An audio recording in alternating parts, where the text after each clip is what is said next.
মাছের তেল চচ্চড়ি করব। তো এখানে আমি হলুদ, লবণ, একটু গোলমরিচের গুঁড়ো, আমচুর পাউডার দিয়ে তেলটাকে মাখিয়ে রেখেছি। এখানে পেঁয়াজ, রসুন, টমেটো, কাঁচা লঙ্কা, কালো জিরা আর এই বেগুন দিয়ে আমি তেল চচ্চড়িটা করব। এবার আমি রান্নাটা বসিয়ে দিই। আমি সরষের তেলে রান্নাটা করব। রসুনগুলোকে একটু থেতো করে নেব। রসুনটাকে থেতো করে নিয়েছি। এবারে আমি তেল গরম হয়ে গেছে, এই কালো জিরা দিয়ে দিলাম আর দিয়ে দেবো দেবো অর্ধেক পেঁয়াজ, আর বাকিটা আবার পরে দেবো।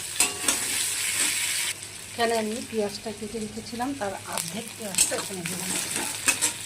এবারে আমি বেগুনটা দিয়ে দেবো।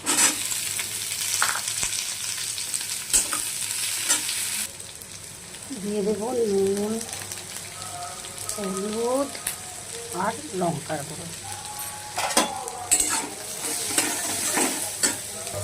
এবারে আমি তেলটা মাঝখানে দিয়ে দেবো আর দেবো অল্প সরষের তেল।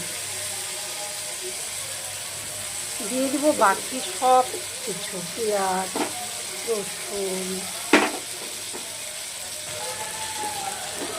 টমেটো।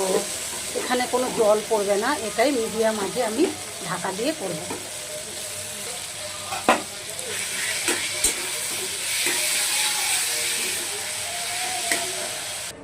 এবার আমি ঢাকা দিয়ে দেবো, একদম মিডিয়াম আঁচে এটা হবে, তাহলে বেগুনটাও সেদ্ধ হয়ে যাবে। দেখো হয়ে গেছে, খুব সুন্দর। এবার ধনেপাতা দিয়ে দেবো। আমি এক ফোঁটাও জল দিইনি, তেলের তরকারিতে কোনো জল দিতে হয় না।